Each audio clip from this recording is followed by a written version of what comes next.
Vamos ao Senhor em oração.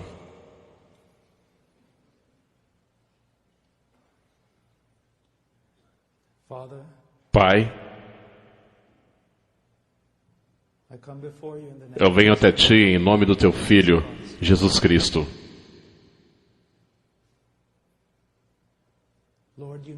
Senhor, Tu sabes todas as coisas. Elas estão diante de Ti como um livro aberto.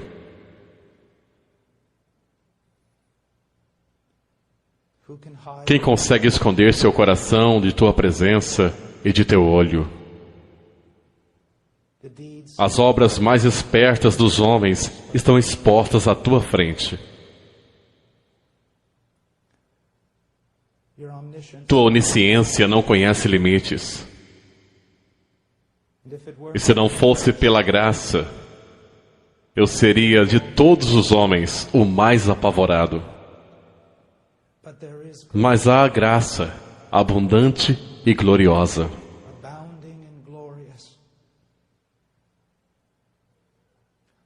derramada sobre o mais fraco dos homens e abundando para a Tua glória. Pai, eu Te louvo e Te adoro e agradeço por tudo que Tu és e tudo o que Tu tens feito. E não há ninguém como Tu, nos céus ou na terra ou debaixo da terra. Tu és Rei e não há nenhum outro. Tu és Salvador e não compartilhas esta glória com nenhum outro. Pai, nesta noite, Tu me conheces e sabes da minha grande necessidade de graça.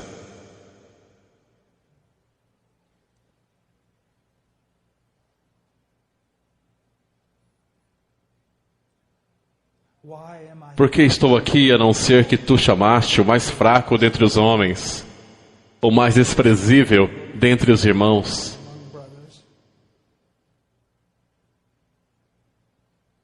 E que, pela Tua graça, muitas vezes o menor ensina o maior. E esse é sempre o meu caso. E eu Te louvo, eu Te adoro. Pai, ajuda-nos nesta noite. Para o vento com a eloquência. Para o inferno com o intelecto brilhante, Pai. Deixe que a verdade venha, que homens sejam transformados.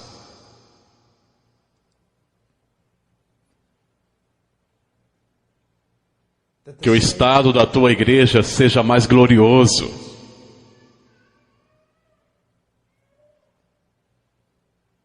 Eu oro por graça sobre graça e misericórdia sobre mim mesmo e sobre os ouvintes que estão presentes aqui. Ajude-nos, ó Deus, e nós seremos ajudados. E nos gloriaremos nesta ajuda. Em nome de Jesus. Amém. É um grande privilégio estar aqui esta noite. Um espantoso privilégio estar aqui diante de vocês. E falar de coisas como avivamento, reforma, o trabalho de Deus entre seu povo e entre os homens. Mas esta noite irei compartilhar com vocês uma acusação. Uma acusação. Mas é uma acusação de esperança. Enquanto eu estava orando sobre o que eu deveria fazer, esta série de reuniões, cheguei a uma grande conclusão, um grande fardo que foi colocado no meu coração. Precisamos de avivamento. Precisamos de um despertar. Mas não podemos simplesmente esperar que o Espírito Santo venha e limpe toda a bagunça que fizemos. Temos uma clara direção da palavra de Deus no que diz respeito ao que Ele tem feito através de Cristo. E como Ele espera que vivamos. A como Ele espera que ordenemos a sua igreja. E faz pouco bem aos homens clamarem por manifestações extra-bíblicas. quando princípios bíblicos são violados ao nosso redor. Eu quero que você saiba disso. Há pouca necessidade para o diabo e os homens maus se oporem a um homem orando por avivamento, a não ser que ele também esteja trabalhando por reforma. Nós temos recebido verdade, e nós não podemos simplesmente fazer o que é certo aos nossos próprios olhos e depois esperar que o Espírito Santo venha e abençoe o nosso trabalho. Ao olharmos para o Antigo Testamento, vemos que Moisés recebeu muita detalhada explicação sobre como construir o templo. Agora, isso foi dado para o bem de Moisés, ou para o bem da igreja. Eu acho que o que está sendo explicado aqui é que Deus é específico na sua vontade. E que nós não devemos presumir que podemos pegar o menor detalhe e ignorá-lo. Agora, eu sei que sou um homem frágil. E sei que sou esbofeteado por muitas fraquezas. Mas tenho uma acusação. E eu não posso chamar de minha acusação, porque quem sou eu para acusar alguém? E não posso chamar de acusação de Deus, pois como posso presumir sobre seu nome, Senhor? Mas eu vou dizer isso. Quando eu olho para a igreja e a comparo com as Escrituras, eu vejo que há certas coisas que têm que mudar. E eu não sou Martim Lutero, isso não são as 95 teses pregadas na porta de Wittenberg.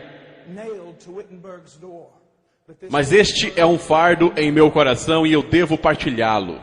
Eu devo partilhá-lo. Agora deixe-me dizer isso. O que eu vou dizer irá irar algum de vocês. Mas permitam-me adverti-los. Pode ser verdade que você será capaz de me acusar de arrogância. Pode ser verdade que você não goste de como eu irei falar. Tenho sido muitas vezes arrogante, tenho sido muitas vezes falado a verdade de forma errada, mas não permitam que isso seja uma desculpa para vocês. A questão é, o que estou dizendo é verdade? Mesmo sendo entregue através de um mensageiro defeituoso ou não, outros se alegrarão no que vocês estão ouvindo. E vocês vão querer dizer amém e talvez levantar suas armas.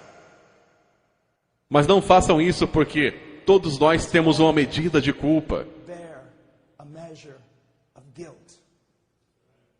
E se você estiver atingindo algum estado espiritual, então eu diria o que meu irmão disse. O que você tem que não tenha recebido? E se o recebeu, por que se orgulha como se não tivesse recebido? Não seria melhor adorar a Deus em humildade? Se você é um jovem ministro, eu não quero que você pegue estas verdades e leve de volta e ataque a sua igreja sem amor. Eu faria uma sugestão. Veja se os joelhos estão sangrando antes de começar qualquer tipo de reforma. E se você é um ministro mais velho, servindo ao Senhor por muitos anos, eu te imploro para não ser arrogante. Um rei velho e tolo pode aprender com o mais fraco de seus servos. E também peço isso, tenha a coragem de mudar tudo.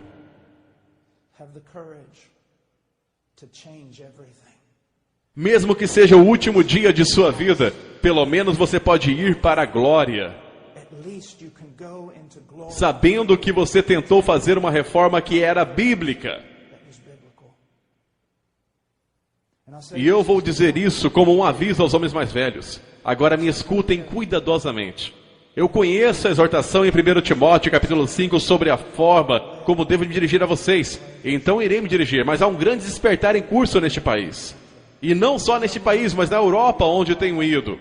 E na América do Sul e em outros muitos lugares. Estou vendo jovens voltando para a rocha, a partir da qual fomos cortados. Eles estão lendo Spurgeon e Whitefield, eles ainda estão ouvindo Ravenhill, Martin Lloyd Jones e Tozer e Wesley. É um grande, enorme movimento, mesmo que a mídia popular e o cristianismo de hoje ainda não tenha descoberto. E o que está acontecendo, eu quero que você saiba que eu nunca teria sonhado há 15 anos que eu veria o despertar que estou vendo. E não é por causa do meu ministério. Mas eu vou para lugares diferentes e vejo o que Deus está fazendo, sem nenhum de nossos ministérios. Quer sejam 1000 moços na Holanda declarando as coisas têm que mudar, clamando a noite toda em oração pelo poder de Deus e pela verdade da Escritura, ou na América do Sul, reconhecendo que eles foram muito influenciados pela psicologia e todo tipo de técnicas superficiais provenientes da América, no que diz respeito ao evangelismo, e agora em lágrimas e quebrantadas estão voltando e evangelizando suas igrejas, ou as cidades do interior dos Estados Unidos, onde eu tenho sentado por vezes até 2, 3 horas da manhã, discutindo teologia com jovens afro-americanos da periferia,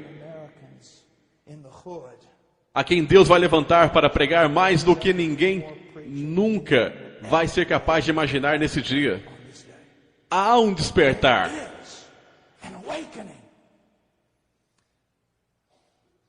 E vou dizer-lhes isso com ternura. A maioria dos homens com mais de 40 anos não tem sequer uma pista sobre isso. Muitos dos jovens que estão voltando aos velhos homens e aos velhos caminhos e a verdade que tem trazido despertar inúmeras vezes deste mundo, a maioria desses jovens são muito jovens. E eles vão para seus pastores, e eles vão para seus dirigentes e dizem: olhe para isso, o que temos descoberto, olha o que aconteceu no país de Gales, olha o que aconteceu na África, olhe para esse, olhe para esse ensino, é absolutamente incrível. E a maioria deles irá desprezá-lo, ou irá dizer: isso não é nada diferente do que eu tenho pregado em 25 anos. Quando na verdade é completamente diferente do que eles têm pregado há 25 anos. E portanto, temos que ter muito, muito cuidado para compreender que Deus está fazendo uma obra. E aquele que começou a boa obra irá completá-la. Muitas pessoas têm a ideia de que vão orar em um avivamento.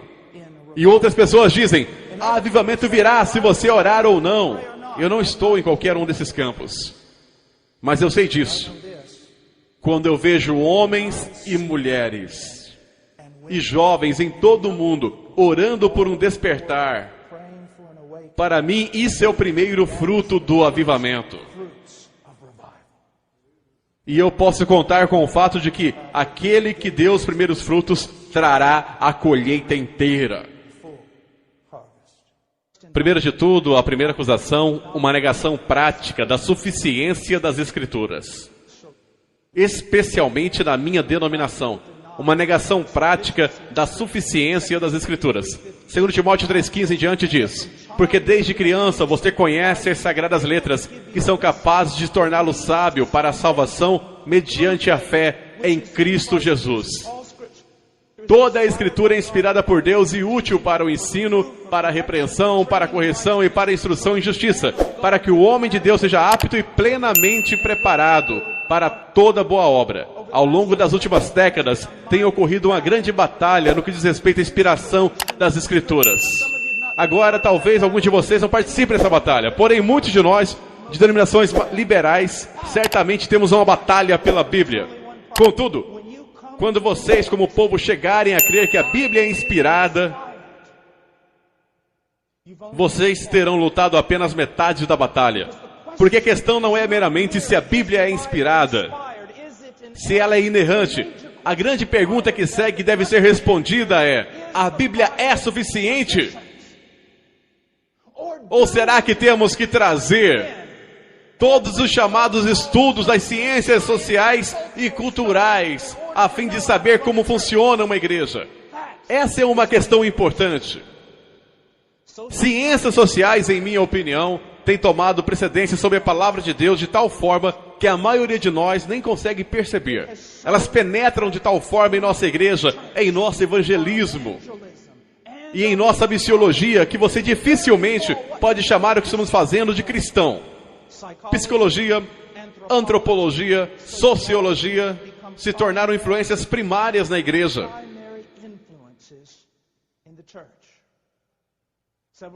Vários anos atrás, quando eu estava no seminário, lembro-me de um professor entrou na sala e começou a desenhar pegadas no quadro negro.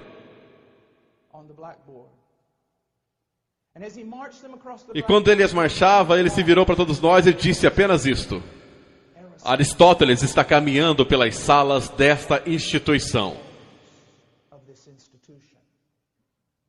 Cuidado, pois eu escuto suas pegadas mais claramente do que as do apóstolo Paulo e da equipe de homens inspirados que estava com ele, e até mesmo do que as do próprio Senhor Jesus Cristo. Nós chegamos a acreditar que um homem de Deus pode lidar com determinadas pequenas áreas da vida da igreja. Mas quando as coisas apertam, temos que ir para os peritos das áreas sociais. Isso é uma absoluta mentira. Diz aqui nas Escrituras que o homem de Deus seja preparado, adequado, equipado para toda boa obra. O que Jerusalém tem a ver com Roma? É o que nós temos a ver com todas essas modernas ciências sociais que foram criadas justamente como um protesto contra a palavra de Deus. E por que razão é que evangelismo e missões e as chamadas estratégias de crescimento da igreja são mais moldadas pelos antropólogos e sociólogos e os estudantes de Wall Street que se alinham a cada tendência cultural? Todas as atividades em nossa igreja devem estar fundamentadas na palavra de Deus. Todas as atividades em missões devem estar fundamentadas na palavra de Deus.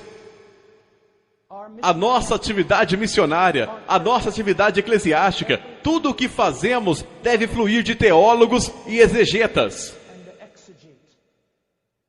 O homem que abre a sua Bíblia e tem apenas uma pergunta: qual é a tua vontade, ó Deus?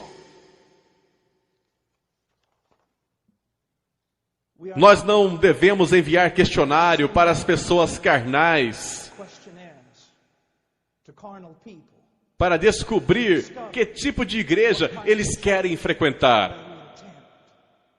A igreja deveria ser sensível ao que busca, mas a igreja deve reconhecer que só existe apenas um homem, seu nome é Deus. E se você quiser ser amigável com alguém, se você quiser acomodar alguém, acomode ele e a glória dele. Mesmo que você seja rejeitado por todas as outras pessoas, nós não somos chamados para construir impérios. Nós não somos chamados para sermos pacíficos. Somos chamados para glorificar a Deus. E se você quer que a igreja seja algo diferente do que um povo peculiar, então você quer alguma coisa que Deus não quer.